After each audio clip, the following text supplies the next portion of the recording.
ketika kami mengkritisi, kami hanya menjalankan fungsi kami sebagai seorang mahasiswa.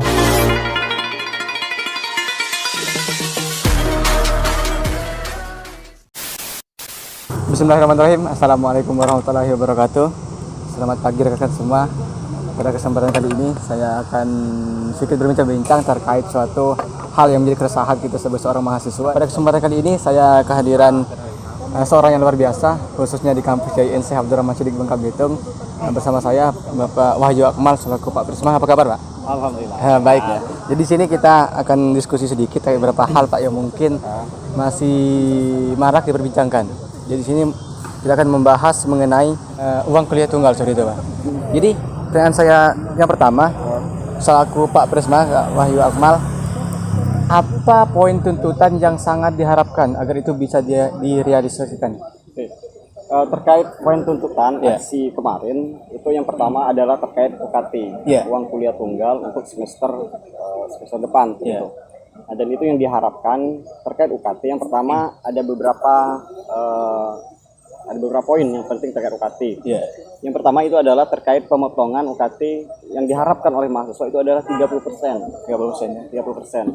Nah, yang kedua terkait UKT itu adalah bagi mahasiswa akhir, bagi mahasiswa atas yang sedang menyusun skripsi itu kan terhambat karena pandemi. Nah, maka itu diharapkan ada keringanan bagi mereka, entah itu baik secara pemotongan ataupun secara pembayaran itu diperpanjangkan. Tapi yang diharapkan poin penting kemarin itu adalah pengurangan persennya. Nah, yang ketiga untuk poin UKT itu adalah bagi mahasiswa baru, karena kita harus memperjuangkan mereka juga. Mereka itu adalah peserta didik seperti itu yang harus mendapatkan hak pendidikan yang layak yang diberikan oleh negara seperti itu. Maka apalagi mereka di SMA itu kan sudah banyak mengeluarkan biaya, mungkin efek juga karena corona. Nah, maka harus kita bantu juga ketika mereka ingin masuk kuliah itu demi keberlangsungan mahasiswa juga, karena dikhawatirkannya takut menurun nanti ketika kesulitan membayar UKT dan sebagainya. Nah, maka diharapkan untuk mahasiswa baru itu diperpanjang pembayarannya. Itu terkait poin UKT.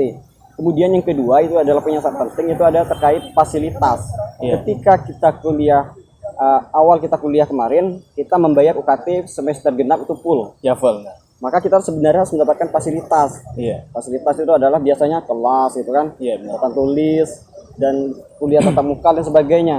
Ketika kita telah membayar UKT penuh, ketika kuliah itu dialihkan secara online, maka fasilitas harus mengikuti juga, harus dialihkan secara online. Maka dalam hal di sini yang harus menjadi kewajiban pemerintah, dalam hal ini kampus, harus memfasilitasi berupa paket kuota yang sebenarnya, tetapi itu tidak ada kemarin. Maka itu menjadi tuntutan poin untuk direalisasikan seperti itu. Kemudian poin yang ketiga yang sangat penting itu adalah terkait modul perkuliahan online. Karena itu tidak ada dari WR1. Itu yang sangat-sangat disayangkan. Tidak ada dari kampus, dari Pak Rektor itu menurunkan terkait sistem kuliah online itu seperti apa. Misalkan minggu pertama patokan misalkan dosen itu harus menggunakan aplikasi Zoom misalkan. Minggu ke depan nggak usah lagi, harus ada misalkan cukup ngasih tugas dan sebagainya, cukup membuat PowerPoint dan sebagainya. Itu sehingga itu tidak memberatkan mahasiswa ketika diatur modul-modul itu perkuliahan online. 3 poin itu sih poin yang sangat penting kemarin kami desakkan. Jadi tadi kan sudah Pak Pres sampai lebih dahulu ada 3 poin tentang kita dari UKT, fasilitas dan juga keberlangsungan dalam artian standar dalam pelaksanaan kuliah online gitu atau kuliah daring. Jadi terkait UKT gini, Pak, seperti yang saya dengar pribadi dan juga dari mahasiswa, otomatis kan setiap kita sebagai mahasiswa itu berbeda sudut pandang. Ada juga yang mengatakan pro dengan apa yang dituntut, ada juga yang mungkin tidak dengan itu.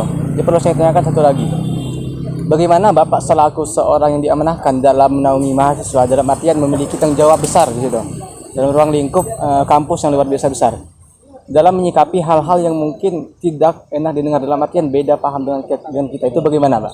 Terkait UKT ya. Jadi gini, memang ketika menuntut poin UKT itu memang ada yang pro, ada yang kontra, tetapi lebih banyak yang pro terkait pemotongan UKT. Gimana juga seperti itu. Benar. Nah, sekarang gini, sebenarnya kenapa ada yang pro dan kontra? Karena itu ada masing-masing mereka memikirkan individu masing-masing. Benar. Kalau saya diamanahkan dipilih oleh mahasiswa, berarti apa yang menjadi keluh kesah mahasiswa, aspirasi mahasiswa itu yang saya perjuangkan. Yang harus disampaikan tadi. terkait misalkan UKT ada yang kontra seperti ketika dipotong. Ada yang beranggapan UKT kita itu kan murah ketimbang di kampus lain seperti itu. Ya sebenarnya kalau UKT kita murah ketimbang di kampus lain itu ya karena mempertimbangkan kondisi ekonomi masyarakat Bangka Belitung berbeda dengan provinsi-provinsi lain seperti itu. Ya, itu kenapa UKT kita rendah itu kan diatur dalam keputusan Menteri Agama. Ya, dan juga prodi kita juga menawarkan prodi yang seperti itu. Maka UKT juga seperti itu. Ditambah lagi dengan fasilitas yang memang tidak memungkinkan ketika kita membayar UKT yang tinggi nanti tidak sebanding dengan apa yang kita dapatkan. Ya, maka itu karena UKT kita lebih murah itu wajar seperti itu. Wajar ya. Nah, itu menyikapi pro kontra kemarin ya tentu ini kami menampung aspirasi terbanyak aspirasi itu terbanyak dan kajian kami tersendiri harus dituntut. Nah kira-kira ketika itu harus dituntut walaupun hanya ada 10 orang yang menjadi korban UKT itu wajib dituntut karena itu layak diperjuangkan. Gitu. Sekarang kita beralih ke UKT lagi ya. Mungkin ini yang lebih fatal ya karena UKT itu ialah bagian awal untuk masuk ke semester selanjutnya Pak ya karena lebih seperti itu. Jadi begini, misalkan seandainya ternyata UKT itu telah dilakukan penurunan entah itu 15 atau bahkan 30 sesuai yang disampaikan kemarin dan ternyata masih ada mahasiswa kita yang merasa Kak saya belum mampu ini. Itu bagaimana langkah-langkah yang selanjutnya dilakukan? Apakah tetap audiensi yang kesekian kalinya atau tetap secara personal? Ya intinya kalau kita berbicara apakah 30% itu puas sebetulnya ya jauh dari kepuasan terkait kalau 30%. Apalagi 30% yang disampaikan oleh Pak Rektor itu kemarin itu bagi-bagi yang betul terdampak gitu. Nah, kita juga memaklumi karena kondisi pendapatan kampus kita juga tidak terlalu banyak seperti itu. Ya maka itu tidak banyak potongan yang harus dikeluarkan oleh kampus gitu. Maka hanya 30%. Nah, ketika ini ada mahasiswa yang masih keluh kesah, tentu itu pasti akan kami dengar gitu dan akan kami sampaikan kepada pihak rektor. Tapi memastikan apakah mereka akan terjamin untuk kuliahnya ya itu hanya Pak Rektor. Tapi itu kami bisa mengusahakan terus. Karena tujuan paling penting penuntutan UKT itu jangan sampai ada mahasiswa yang cuti, ada mahasiswa yang tidak kuliah lagi, berhenti kuliah dikarenakan itu hanya pembayaran UKT itu sangat disayangkan seperti itu. Itu maka itu akan tetap kami sampaikan seperti itu. Saya disampaikan. Oke, teman-teman semua mungkin tadi sudah kita dengarkan ya. Sudah lagi berapa poin banyak terkait UKT. Selanjutnya gini ya. Ada hal yang menarik akan saya tanyakan kepada Pak Presma.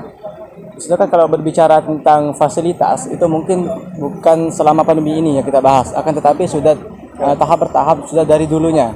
Jadi apakah itu menjadi dalam artian gini ya? Apakah itu tetap menjadi fokus setelah UKT? Sementara yang lain ada juga yang mengkritik seperti ini.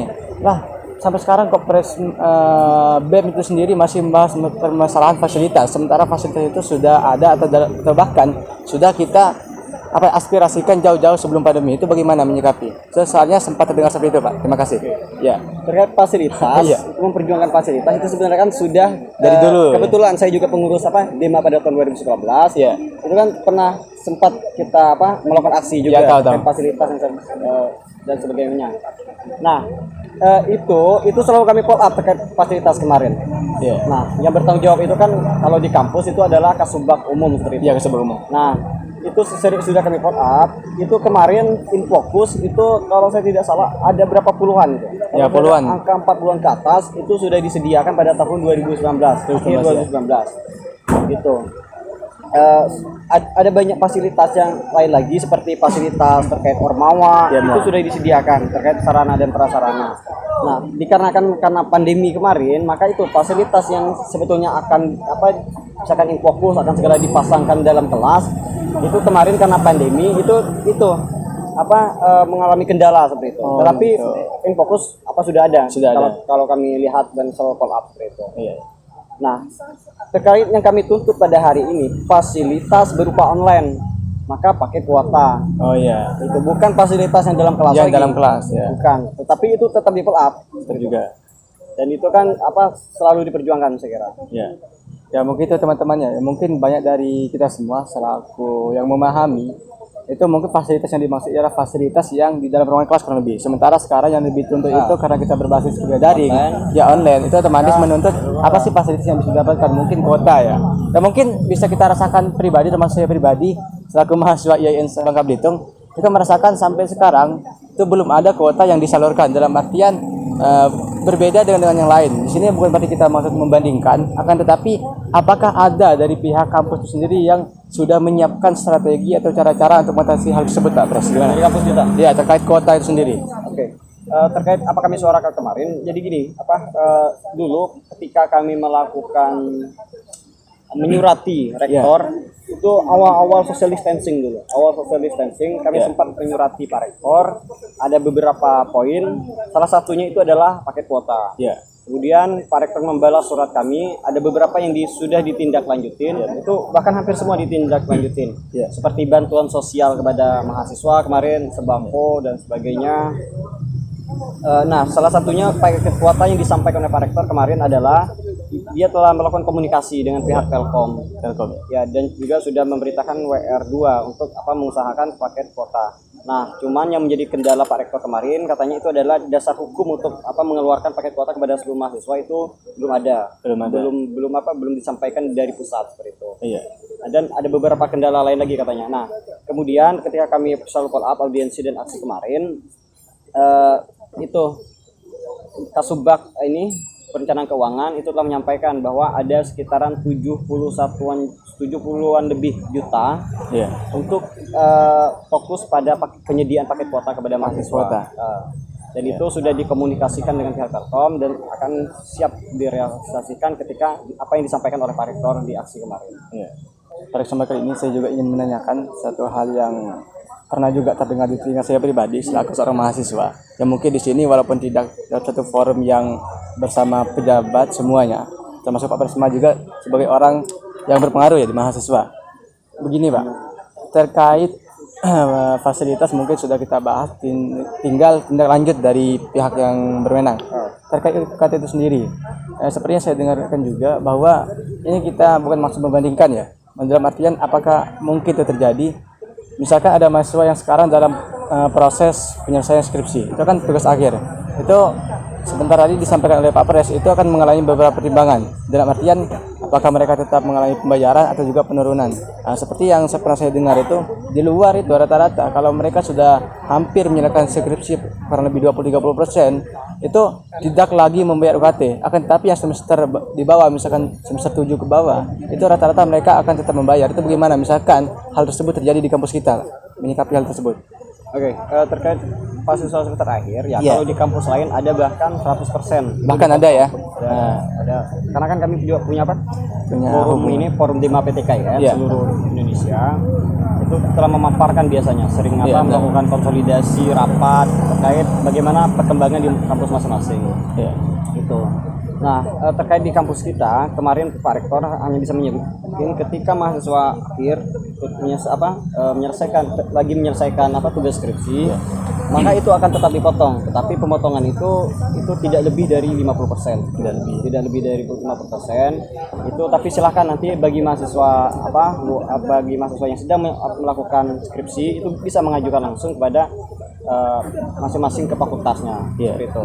Nah, dan itu saya kira, dan juga ini kalau di luar itu jumlah yang sedang melakukan skripsi itu lumayan banyak. Lumayan banyak. Kalau ditimbang kampus kita, sedikit gitu. Itu, tapi kalau kami ini sih tergantung, misalkan ada kakak-kakak kelas yang menyampaikan ke kami, tolong dibantu, pasti akan kami bantu. Mungkin itu teman-temannya terkait beberapa hal yang disampaikan oleh Pak Presma kita tadi. Jadi silakan setelah ini silakan dipahami ya, agar beliau tahu nanti bisa menghubungi beliau ya, kurang lebih seperti itu. Kemudian satu lagi Pak, sebelum kita mengakhiri jumpa kita pada hari ini, kalau berbicara tentang kepedulian sosial, kepedulian bersama dalam arti kita sebagai seorang mahasiswa terhadap keadaan yang saat ini kita rasakan, bukan cuma berbicara tentang pandemi, akan tapi berbicara tentang bagaimana caranya kebersamaan untuk semua. Ya, sekarang bisa kita lihat masih banyak seolah-olah mahasiswa yang beranggapan ini tidak perlu. Saya juga tidak merasakan. Jadi bagaimana untuk menyikapi atau juga Pak Presma selaku Pak Wahyu Akmal selaku Presma untuk mengajak rekan-rekan semua peduli keadaan terkait hal apapun mungkin dari sekarang hingga nanti itu bagaimana, silakan Pak. Ya, sebenarnya kita harus membicarakan dulu fungsi seorang mahasiswa itu apa. Ya, benar. perannya seperti apa dan kenapa kita harus menjadi seorang mahasiswa. Iya benar. Gitu. Nah, seperti yang kita ketahui bersama juga, peran mahasiswa itu adalah mempertanggungjawabkan intelektualnya. Iya. Apa yang dia pelajari di dalam kelas itu harus dipertanggungjawabkan. Iya benar. Karena dia itu adalah sifatnya sudah tertinggi, mahasiswa, maha atas kesiswaan Iya Anda. Nah, dia harus setara juga dengan kebijakan rektor, dia setara, pemerintah selalu dia kritisi dan sebagainya. Itu karena itu kita harus mempertanggungjawabkan peran kita. Peran mahasiswa itu adalah selalu mengontrol, mengawasi kebijakan setiap pemerintah. Kalau di dalam kampus ya kita harus mengontrol terus kebijakan rektor seperti itu. Karena prinsip di negara demokrasi itu tidak ada lembaga yang dimuliakan betul, lembaga tertinggi. Maka harus ada yang harus mengontrol seperti itu. Misalkan eksekutif, legislatif, dan lain sebagainya. Itu harus ada yang mengontrol. Nah, ini adalah bagian kita menjalankan kewajiban kita sebagai seorang mahasiswa, menjalankan peran kita. Itu maka harus kita awasi setiap kebijakan agar kebijakan itu betul-betul yang terbaik untuk masyarakat. Salah satunya tentang paket kuota kemarin itu. UKT itu adalah bagian dari menjalankan peran seorang mahasiswa. Dan untuk selanjutnya juga seperti itu, setiap ada kebijakan itu harus karena agar pemerintah dan lembaga yang sedang bekerja itu tidak terlihat lesu seperti itu dalam bekerja, selalu diawasi. Dan juga ini adalah sekira bagian dari gotong royong untuk contoh menyelesaikan COVID-19. Kami mengambil peran kami sebagai advokasi. Iya benar. Advokasi, menyampaikan keluhan mahasiswa dan sebagainya. Semuanya memiliki peran seperti itu. Nah, makanya itu harapannya untuk mahasiswa depan kita harus mengenali dulu saya kira peran kita sebagai seorang mahasiswa. Itu dan upaya kami nantinya itu harus dipupuk betul kepada mahasiswa-mahasiswa selanjutnya. Maka setiap ada pengenalan mahasiswa PBAK ketika mahasiswa baru masuk itu selalu dipupuk peran mereka ketika dikasih latihan kepemimpinan itu selalu tumbuhkan karakter kemahasiswaannya. Dan ada banyak lagi sebenarnya skema yang kami atur untuk intinya itu menyempurnakan pergerakan mahasiswa di Yanses Bangka Belitung agar setara juga dengan saya kira memang harus setara dengan kampus. Untuk teman-teman semua mungkin tadi saya dengarkan lagi ya beberapa hal yang mungkin harapan Pak Wahyu Amal selaku Persma Yanses Bangka Belitung yang sekarang harapan mereka ialah bagaimana cara kita itu bisa bahu membahu dan bersama dalam menegakkan apa yang seharusnya menjadi tuntutan kita. Dalam artian kita tidak boleh terlalu diam, tidak boleh terlalu seolah baik-baik saja karena keadaan itu tidak selalu normal, Pak ya. Kalau bisa itu. Terakhir, Pak, satu pesan yang ingin disampaikan untuk kita semua selaku mahasiswa, silakan, Pak, yang mau disampaikan. Mungkin untuk seluruh mahasiswa yang Bangka Belitung, pertama-tama saya kira kita harus mengapresiasi dulu ya kawan kita Jendi itu kan saya kira YouTube-nya itu luar biasa yang berisikan tentang isu yang memang kita perlu seperti itu. Maka saya kira ini harus kita apresiasi. Semoga ada lagi bentuk diskusi-diskusi lain. Ya, itu bukan hanya ke saya kira ke tinggi kampus dan lain sebagainya. Agar saya kira itu kritisi mahasiswa itu selalu jalan seperti itu. Diskusi-diskusi mahasiswa di kampus itu selalu diisi dengan nilai-nilai intelektual. Ini adalah bagian dari contohnya. Nah, harapan saya kepada mahasiswa, mari sama-sama kita mengenal peran kita sebagai seorang mahasiswa. Kita harus bertanggung jawab. Semua ambil peran dalam bernegara seperti itu. Kita mahasiswa juga ambil peran dalam bernegara. Maka silahkan lakukan kawan-kawan apa yang menjadi kelebihan kawan-kawan, silahkan dikembangkan untuk nama baik kampus kita dan untuk terkhususnya untuk masyarakat gitu. Itu mungkin dari saya harapan kepada mahasiswa, silahkan yang punya semua memiliki potensi saya kira. Silahkan kawan-kawan kembangkan untuk kemajuan kampus dan kemajuan masyarakat gitu. Satu lagi, Pak. Untuk petinggi-petinggi kampus, apa yang ingin disampaikan? Yang mungkin belum bisa disampaikan secara langsung, mungkin bisa disampaikan melalui forum ini. Untuk petinggi kampus, saya kira gini, ketika kami mengkritisi, ketika kami mungkin bagi kalian adab kami tak sopan, saya kira kami hanya menjalankan fungsi kami sebagai seorang mahasiswa. Kami menjalankan peran kami sebagai seorang mahasiswa. Ini adalah bagian dinamika kami, ini adalah bagian dari proses pembelajaran kami, agar nantinya untuk ke depan kami memang betul-betul sudah teruji seperti itu dalam menyampaikan kebenaran dan sebagainya. Harapan kami semoga apa yang menjadi kebijakan kalian di dalam kampus itu demi yang terbaik untuk mahasiswa yang saya administrasi Bangka Belitung dan untuk masyarakat sekitarnya. Dan harapan yang paling penting bagi kami juga kami sangat mengharapkan kerja yang ekstra, kerja keras, pemikiran yang keras untuk kemajuan kampus, bukan hanya jalannya stagnan seperti itu, tapi harus ada hal-hal yang kebijakan yang spektakuler seperti itu. Oke. Sudah Pak ya. Ya mungkin teman-teman semua dan juga terima kasih kepada Pak Wahyu Akmal selaku Peresma yang sebenarnya Mas Dik sudah menyediakan waktunya di balik kesibukan untuk diskusi bersama. Mungkin sekian teman-teman semua diskusi kita pada siang hari ini. Jika ada kesalahan saya sebagai pembawa acara, saya mohon maaf kepada Allah yang Maha Ampun. Wassalamualaikum warahmatullahi wabarakatuh.